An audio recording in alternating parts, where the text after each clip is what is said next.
baik, harus tetap sehat. Ya, kita di rumah aja harus tetap sehat, tetap semangat, tetap produktif juga ya. Nah, sekarang kita akan mulai ibadah online kita pada hari ini.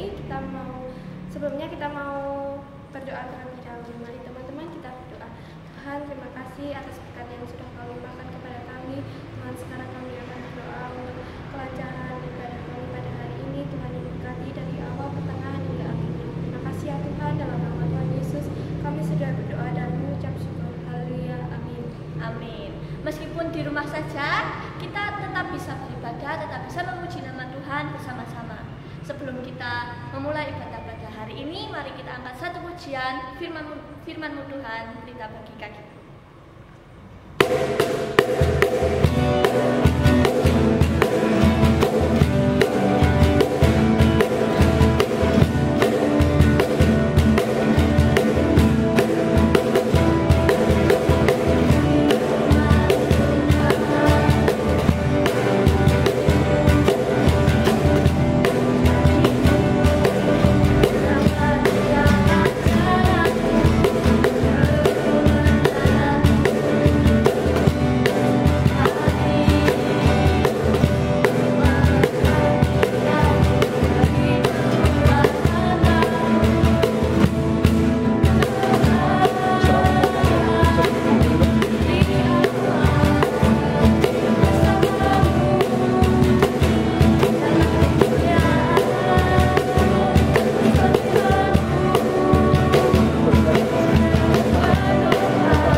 Selama 1 minggu ini kita kan masih melakukan banyak sekali kesalahan, dosa, dari mulai yang membantah orang tua, melukai hati teman, terus bahkan kita nggak jarang tuh malas baca Alkitab, tidak taat sama Tuhan, mendengarkan Alkitab juga malas-malesan.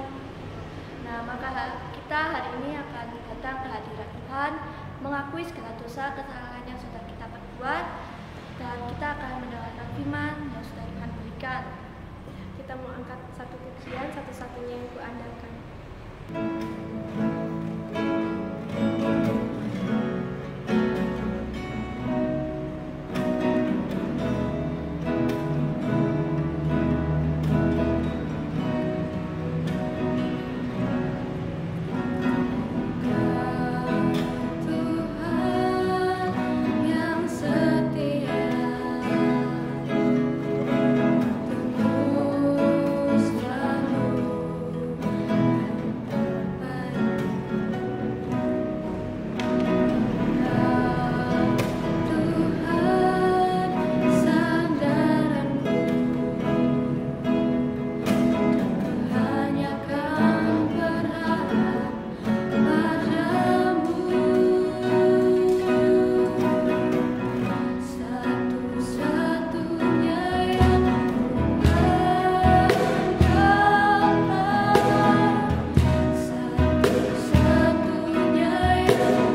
Shalom, selamat minggu teman-teman semua.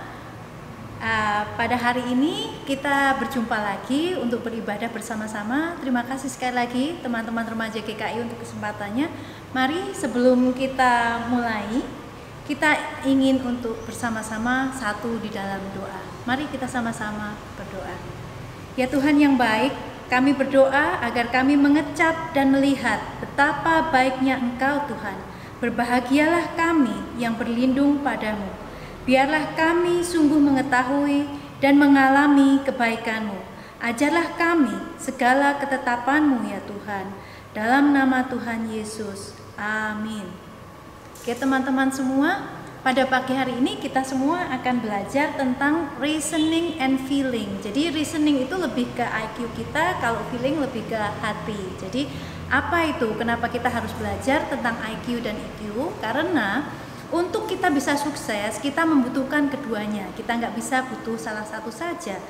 Tetapi dari tugas yang diberikan ini, saya juga belajar ternyata untuk mempunyai hidup yang bermakna, hidup yang kita itu bisa melayani panggilan yang Tuhan berikan di dalam hidup kita, kita butuh keseimbangan antara IQ maupun juga EQ. Jadi dua-duanya harus seimbang.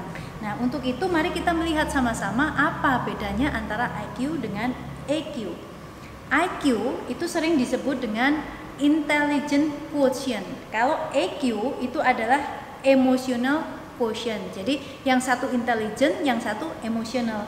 Maksudnya apa? Intelligent quotient adalah kemampuan kita untuk berpikir. Contohnya logika, matematika, kemampuan kita dalam berbahasa.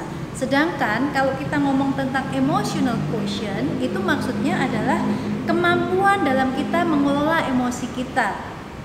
Yang dinamakan dengan mengelola emosi itu contohnya seperti simpati. Jadi kalau ada teman-teman kita mungkin yang sedang berduka, kita turut berduka dengan mereka. Teman-teman kita merayakan sesuatu seperti Pak Joko Ari yang kemarin baru saja melangsungkan pernikahan, kita juga bersuka cita, berbahagia dengan mereka. Itu adalah bagaimana kita menggunakan emotional quotient kita, bagaimana kita merespon masalah, bagaimana kita mendengarkan pada saat ada teman kita yang curhat dan lain sebagainya. Jadi kedua hal ini adalah hal yang berbeda. Yang pertama kita akan bahas adalah tentang IQ. Jadi sebelum kita masuk lebih dalam, mari kita baca bersama-sama terlebih dahulu untuk ayat emasnya. Diambil dari Amsal 3 ayat 5 sampai dengan 6. Percayalah kepada Tuhan dengan segenap hatimu dan janganlah bersandar kepada pengertianmu sendiri. Akuilah Dia dalam segala lakumu, maka Ia akan meluruskan jalanmu. Amin. Jadi teman-teman, paling penting di dalam perkembangan IQ kita adalah kita tidak mengandalkan kekuatan kita sendiri. Kita harus selalu ingat bahwa manusia sepinter-pinternya, kemampuan kita itu sangat terbatas karena pengetahuan Tuhan jauh lebih tinggi, jauh lebih hebat dari yang bisa kita pikirkan. Oleh karenanya teman-teman, mari pada hari ini kita belajar lebih dalam apa IQ itu. Jadi menurut Jean Piaget, dia adalah seorang psikologis, dia menyampaikan bahwa ternyata kematangan intelektual itu dicapai oleh remaja pada saat mulai dari usia 11 tahun. Jadi bagi teman-teman yang remaja, kita sudah mulai itu dari usia 11 tahun itu mulai bisa berpikir secara logika, mulai bisa berpikir kalau ini begini bagaimana, itu kenapa, berpikir secara abstrak teman-teman. Jadi kita harus satukan nih bahwa yang namanya iman dan kemampuan untuk berpikir kritis itu bukan berseberangan, tidak bertentangan. Justru dengan kemampuan kita semakin hari semakin bisa berpikir kritis, itu dapat menunjang iman kita menjadi lebih kuat lagi.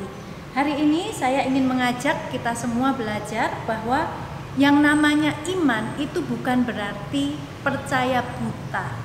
Karena pada saat kita punya iman kepada Tuhan Yesus, itu adalah sebuah iman yang bisa diteliti sebenarnya ya. Jadi ada banyak sekali bukti-bukti yang menunjukkan bahwa Tuhan Yesus itu sudah pernah menapakkan kakinya di bumi dan Dia telah mati di atas kayu salib. Namun hari ini kita hanya akan bahas 3 saja. Yang pertama adalah nubuatan, kedua adalah bukti kebangkitan Tuhan Yesus, dan yang ketiga adalah pernyataan yang dibuat oleh Tuhan Yesus itu sendiri. Mari kita lihat yang pertama. Ternyata di dalam kitab suci itu dari Perjanjian Lama dan Perjanjian Baru ada lebih dari 300 nubuatan yang digenapi dalam diri Tuhan Yesus. Di sini kita melihat hanya ada 8. Sebagai contohnya di Mika, Perjanjian Lama disebutkan bahwa suatu saat dia akan lahir di Bethlehem, dan itu digenapi di Perjanjian Baru di Matius 2 ayat 1 sampai dengan 6 bahwa Tuhan Yesus betul-betul lahir di Bethlehem. Yang lainnya nanti teman-teman baca sendiri ya. Tetapi kalau kita lihat ya, dari 8 ini saja, kalau itu bisa nubuatan itu digenapi dalam hidup satu orang, kemungkinan itu terjadi adalah sangat kecil, teman-teman. Ada seorang profesor namanya Dr. Stoner dari Amerika. Dia seorang ahli matematika ya. Jadi dia ingin menguji seberapa besar kemungkinan probabilitasnya kalau segala nubuatan yang ada 8 itu digenapi dalam diri seseorang. Ternyata teman-teman, kemungkinannya itu hanya sebesar 1 di dalam 10 pangkat 17. Ya, 10 pangkat 17 itu apa? Saya sendiri juga nggak bisa bacanya ya. Biasa kita bicara miliar mungkin ya, biliar. Tapi sesudah itu apa? Saya nggak tahu bacanya. Nanti mungkin bisa dibantu cari apa itu 10 pangkat 17 ya. Jadi sangat-sangat nggak mungkin. Untuk menunjukkan nggak mungkinnya itu, dia membuat sebuah perumpamaan. Jadi ada sebuah negara bagian di Amerika namanya Texas. Itu kalau misalnya digali teman-teman sedalam 1 meter ya, sepinggang kita, kemudian dalamnya diisi dengan uang-uang logam penuh gitu ya, satu Texas. Texas itu luasnya kalau di Indonesia kira-kira seluas Sumatera, Jawa, dan Madura. Jadi teman-teman bayangkan ya, seluas itu digali 1 meter, diisi uang logam, koin. Kemudian ambil 1 koin, kita kasih tanda X, lempar gitu ya, nggak tahu di mana. Terus ada salah satu teman-teman perwakilan dari remaja GKI, sekarang kita minta naik helikopter untuk kita minta terjun bebas tuh ya. Jadi dia pakai parasutnya, dia terjun dari atas terus ke bawah, begitu sampai kakinya menginjak bumi, dia ambil 1 koin, dan koin itu harus koin yang ada tandanya X. Nah itu jadi di mana koinnya ini ya? Jadi kemungkinannya adalah sangat tidak mungkin. Tetapi bersama Tuhan itu tidak ada yang tidak mungkin. Itu yang kita belajar dari ini, bahwa sesuatu yang bagi manusia sungguh impossible, tetapi bersama Tuhan segalanya mungkin. Amin ya teman-teman ya. Jadi karenanya itulah semuanya digenapi di dalam diri Tuhan Yesus, dan bukan hanya 8 tetapi 300 lebih ya. Jadi wah, lebih gak mungkin lagi gitu ya. Tetapi kok bisa? Itu hanya terjadi karena kemurahan Tuhan saja, karena Tuhan mengasihi saya, teman-teman semua, kita semua. Jadi teman-teman, itu adalah bukti yang pertama. Bukti yang kedua, ada seorang pengacara yang sangat terkenal di Inggris, namanya adalah Sir Lionel Lockwood. Jadi orang ini sangat pintar teman-teman, dia selalu menang terus sebagai pengacara ya, sampai rekor kemenangannya masuk di Guinness Book of Record dunia itu, karena selama 245 kali mewakili sebagai pengacara itu nggak pernah kalah, straight ya. Jadi kalau biasa kita kan menang-menang ya besok kalah, mungkin besok menang-menang lagi adalah kalahnya, tapi orang ini nggak pernah kalah, 245.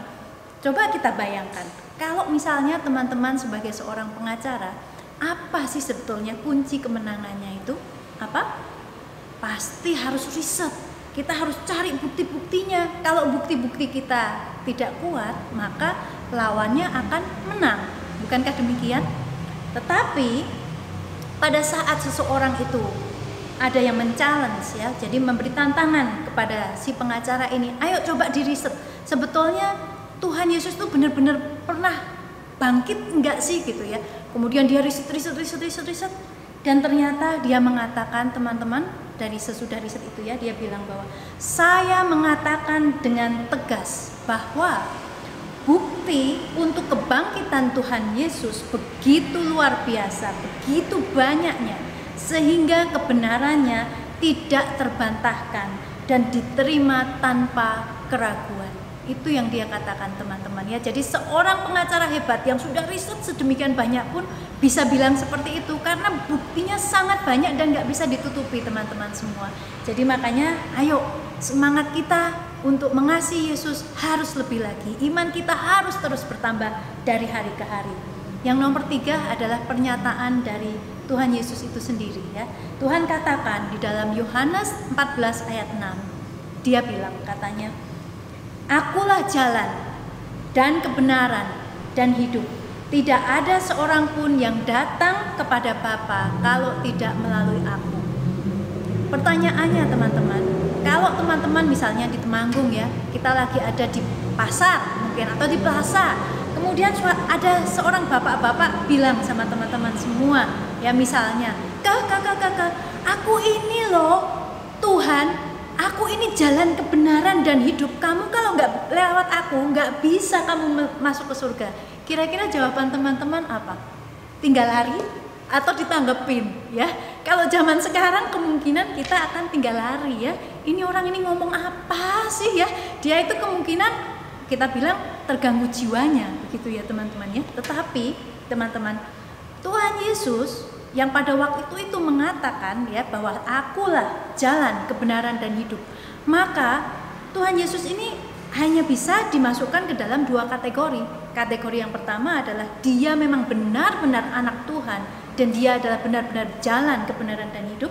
Atau kategori yang kedua, ini bukan orang waras ini gitu ya. Jadi mau pilih yang mana kita teman-teman ya. Jadi jangan di tengah-tengah hanya bilang ya Tuhan Yesus itu baik, tapi ya baik aja. Tidak bisa teman-teman. Tuhan Yesus bukan untuk diletakkan di tengah-tengah. Dia adalah junjungan kita. Dia adalah Tuhan yang maha tahu. Dia adalah Tuhan yang luar biasa. Jadi pada saat kita percaya benar-benar bahwa dia adalah anak Allah yang telah diutus untuk menghapuskan dosa-dosa manusia, di situ kita makin bertumbuh pengetahuan kita akan dia, dan iman kita juga bertumbuh untuk makin mengasihi dia dan mengasihi manusia. Oleh karenanya teman-teman, bagaimana cara kita bertumbuh ya? Kita bertumbuh melalui berdoa, baca Alkitab, saat teduh, dan juga bergabung dalam kelompok sel. Jadi ayo teman-teman, kita mau lakukan itu agar kita semua boleh sama-sama bertumbuh. Sebagai penutup tentang IQ, di sini disampaikan oleh A.W. Tozer ya. Dia bilang bahwa apa yang ada di pikiranmu hari ini tentang Tuhan, itu adalah yang paling penting tentang engkau. Maksudnya adalah bagaimana kita berpikir dan bertindak itu banyak dipengaruhi oleh bagaimana kita berpikir tentang Tuhan. Kalau Tuhan Yesus itu benar-benar adalah Tuhan, seberapa beranikah aku melangkah? Seberapa yakinkah aku dalam melakukan hal-hal yang kayaknya nggak mungkin begitu ya. Jadi saya sendiri terkadang juga merasa was-was, merasa takut. Itu seringkali timbul dalam pikiran. Tetapi kita mau sama-sama belajar bahwa pada saat ada keraguan itu datang, kita mau datang kepada Tuhan dan kita mau bawa di dalam doa. Kita mau nyatakan iman kita bahwa tidak ada sesuatu yang tidak mungkin bersama dengan Dia. Sehingga apapun yang Tuhan tugaskan untuk kita lakukan bersama dengan Tuhan, itu akan menjadi kenyataan. Amin teman-teman ya, tentu saja karena Tuhan kita begitu luar biasa. Nah sekarang tentang emotional quotient yang nomor 2 ya. Kita baca ayatnya dulu. Ayatnya adalah Matius 22 ayat 39. Di situ dikatakan bahwa kasihilah sesamamu manusia seperti dirimu sendiri. Kenapa saya kasih warna biru yang seperti dirimu sendiri? Karena Tuhan bilang kamu harus mengasihi orang lain seperti kamu mengasihi dirimu. Jadi kuncinya adalah bagaimana kita mengasihi diri kita dulu. Kalau kita tidak bisa menerima diri kita, apalagi kita bisa menerima orang lain. Jadi ada 3 hal yang kita mau belajar di sini ya. Yang tadi yang pertama adalah kasihilah dirimu seperti orang lain seperti dirimu sendiri. Yang kedua adalah transformasi karakter, dan yang ketiga adalah iman, pengharapan dan kasih. Kita masuk pertama dulu ya. Jadi siapa sih teman-teman yang gak pernah salah ya? Saya pun juga pernah melakukan kesalahan. Tapi karena kita punya Tuhan yang luar biasa, kita bisa datang kapan saja kepada Tuhan dan kita minta maaf. Kita mengakui apa adanya ya. Jadi kalau kita datang, kita bisa terima diri kita, akhirnya kita bisa hidup itu nggak ada beban teman-teman, karena kita merasa bahwa aku sudah menerima diriku dan Tuhan juga sudah menerima diriku. Yang bisa kita lakukan pada saat kita melakukan kesalahan, teman-teman, sesudah kita menerima Tuhan Yesus sebagai juru selamat kita, adalah dengan melakukan nafas rohani. Yang disebut dengan nafas rohani ada 2 langkah. Yang pertama adalah kita datang untuk mengakui kesalahan kita. Pada saat kita mengakui itu, kita itu maksudnya ngomong sama Tuhan, iya benar, yang aku lakukan ini salah Tuhan, jadi ampuni aku. Jadi kita mau menyadari bahwa kita itu salah. Yang nomor 2 adalah sesudah kita minta maaf, kita minta agar Roh Kudus itu take control. Jadi kita minta, sekarang Roh Kudus Engkau yang pegang kontrol karena aku nggak mampu jalan sendiri. Itulah nafas rohani. Kemudian yang ketiga adalah pegang janjinya. Artinya pegang janjinya itu adalah Yeremia 29 ayat 11. Di situ disebutkan bahwa sebab aku ini mengetahui rancangan-rancangan apa yang ada padaku mengenai kamu, demikianlah firman Tuhan, yaitu rancangan damai sejahtera, bukan rancangan kecelakaan, untuk memberikan kepadamu hari depan yang penuh harapan. Amin. Jadi saat ini apabila kita masih merasa bahwa hidup kita kok begini, kok begitu ya, kita belum puas dengan hidup kita, tapi kita mau taat karena Tuhan punya rencana yang begitu indah, jauh lebih indah daripada yang kita bisa bayangkan. Yang kedua, besi menajamkan besi. Itu maksudnya adalah pada saat Tuhan taruh orang-orang yang sulit di sekitar kita, artinya adalah Tuhan itu sedang membuat kita menjadi lebih tajam, seperti gambarnya di sini ya. Jadi seorang pandai besi itu kalau mau membuat pisau akan dipukulin, tapi pukulnya bukan pakai kayu, bukan pakai batu, pukulnya pakai besi, karena besi bisa menajamkan besi, sedangkan manusia menajamkan sesamanya. Jadi Tuhan sengaja taruh orang-orang di sekitar kita yang kadang itu membuat kita gemes gitu ya, tetapi itulah teman-teman, kita juga kadang-kadang membuat gemes dia juga gitu ya. Karena apa? Karena kita sedang dibentuk oleh Tuhan agar karakter kita bertumbuh, makin hari makin menyerupai Dia. Jadi kita harus bersyukur kalau kita punya orang-orang sulit di sekitar kita, berarti Tuhan sayang sama kita. Tuhan sedang mengajari kita untuk menjadi makin hari makin bertumbuh dan makin tajam seperti pedang di tangannya Tuhan ya. Yang ketiga adalah Tuhan bilang dari 1 Korintus 13 ayat 13, ayatnya adalah demikianlah tinggal ketiga hal ini, yaitu iman, pengharapan, dan kasih. Dan yang paling besar ialah kasih ya. Kenapa kasih? Karena Tuhan itu adalah kasih. Jadi kita diminta oleh Tuhan untuk bertumbuh di dalam kasih kita, mengasihi Tuhan dan mengasihi sesama kita, teman-teman. Jadi kalau kita dapat menyeimbangkan antara IQ, tadi ya pengetahuan, kita belajar terus, belajar kebenaran firman Tuhan dan belajar untuk makin hari menjadi makin baik ya, dengan talenta yang sudah Tuhan berikan kita makin maksimal, tapi juga bertumbuh dalam kasih kita kepada Tuhan dan sesama, maka kita akan menemukan yang namanya hidup penuh dengan makna. Seperti yang terjadi di dalam Tuhan Yesus dari Lukas 2 ayat 52, kita baca sama-sama sebagai ayat penutup kita.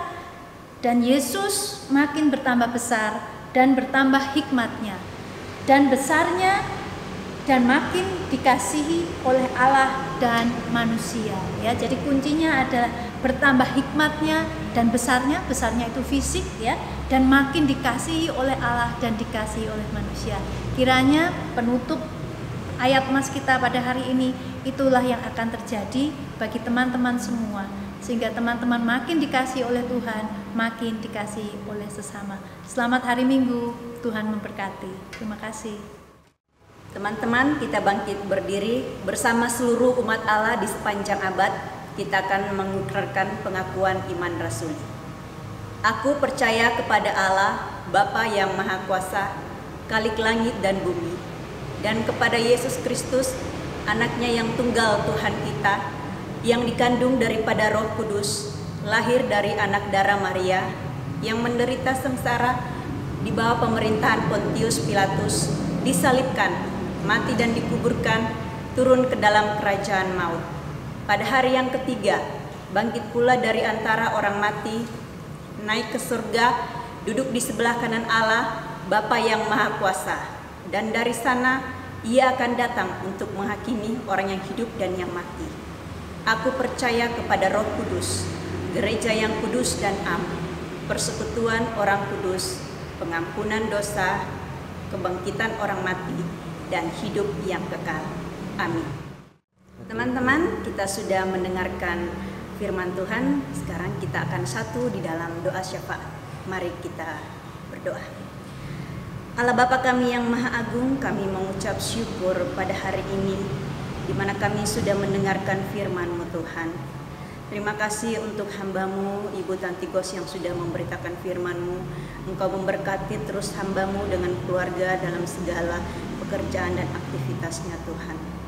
Tuhan, kami saat ini Tuhan datang kepada-Mu memohon belas kasihan Tuhan, di mana kami masih cemas akan menghadapi COVID-19 ini Tuhan. Tuhan tolong kami, berikan kami kesehatan, kekuatan, dan kami percaya bahwa perlindungan Tuhan tetap aman di dalam kami.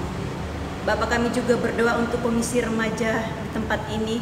Tuhan memberkati anak-anak-Mu di dalam masa remajanya Tuhan, di dalam masa studi, menggapai cita-cita, bahkan di dalam pergaulan, agar semuanya berjalan di dalam kehendak Tuhan dan menjadi remaja yang bersinar, yang takut akan Tuhan. Kami juga berdoa untuk gembala sidang kami, Bapak Pendeta Darmanto dan keluarga. Tuhan memberkati hamba-Mu, Bapak, di dalam segala pelayanan ataupun keluarga, aktivitas apapun yang dilakukan. Biar semuanya dengan penuh hikmat dan kasih Tuhan dalam mengembalakan gereja kami ini, dan nama Tuhan dipermuliakan. Kami berdoa Bapak untuk pemerintahan kami Kota Temanggung ini Tuhan. Dengan segala keputusan apapun yang diambil pemerintahan kami, biar tetap aman kami di dalam beribadah ataupun di dalam segala aktivitas pekerjaan kami, dan daerah kami ini diberkati Tuhan dengan segala aktivitas apapun yang kami lakukan. Kami juga berdoa untuk bangsa kami Tuhan, untuk pimpinan kami mulai yang tertinggi, presiden, wakil presiden, seluruh lembaga yang ada Tuhan, agar dengan adanya kecemasan yang kami hadapi ini Tuhan, setiap keputusan apapun yang dikeluarkan oleh pemerintahan pusat dapat membawa damai, dapat membawa kebahagiaan bagi kami sebagai warga negara yang ada di tempat ini Tuhan. Dan kerukunan tetap ada di dalam berbangsa dan bernegara ini Tuhan. Bapa, kami teristimewa Tuhan berdoa bagi seluruh gereja-Mu Tuhan di dalam menghadapi COVID-19 ini Tuhan. Kami percaya bahwa Tuhan tidak pernah meninggalkan kami. Tuhan tetap memberikan kami kekuatan, memberikan kami kesehatan Tuhan. Dan kami tetap mengandalkan Tuhan bahwa Tuhan yang akan menjaga dan melindungi kami. Akhirnya kami menyerahkan seluruh kehidupan kami Tuhan. Biar Tuhan yang membawa kami lebih dekat lagi dan mengerti kehendak Tuhan, sehingga hari-hari yang kami lalui berjalan di dalam kehendak-Mu. Terima kasih Tuhan, terima kasih Bapa. Hanya di dalam nama Yesus Kristus kami alaskan doa ini. Amin. Meskipun kita di rumah saja, bukan berarti kita tidak bisa memberikan yang terbaik untuk Tuhan. Kita tetap bisa memberikan persembahan melalui dua cara. Yang pertama, teman-teman bisa mengumpulkan persembahan dalam amplop tertutup yang dikumpulkan di rumah setiap minggunya, dan kemudian dapat kita kumpulkan ke gereja pada saat keadaan mulai membaik. Nah, cara yang kedua gimana aja? Kita bisa transfer melalui rekening BCA nomor 154 026 5000 atas nama Inariati Gunadi. Sambil kita membawakan persembahan kita mau nyanyikan lagu Bersyukur.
sembah di dalam nama Tuhan Yesus Kristus.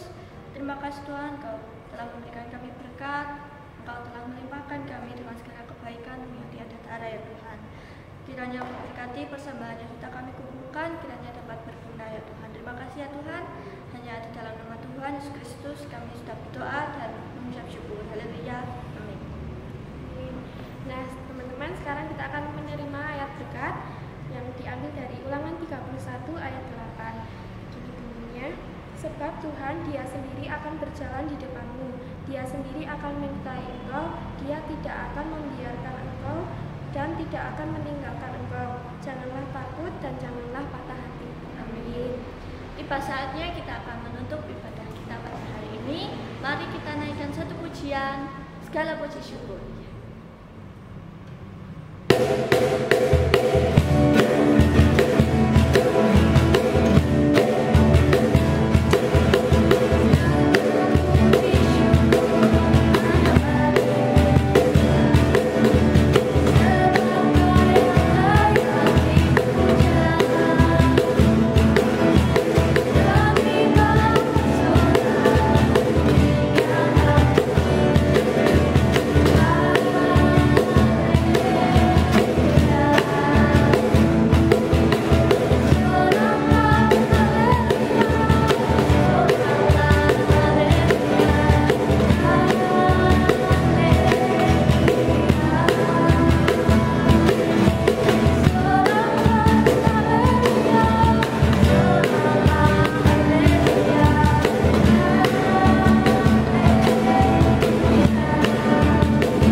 Selamat hari Minggu. Jangan lupa jaga kesehatan.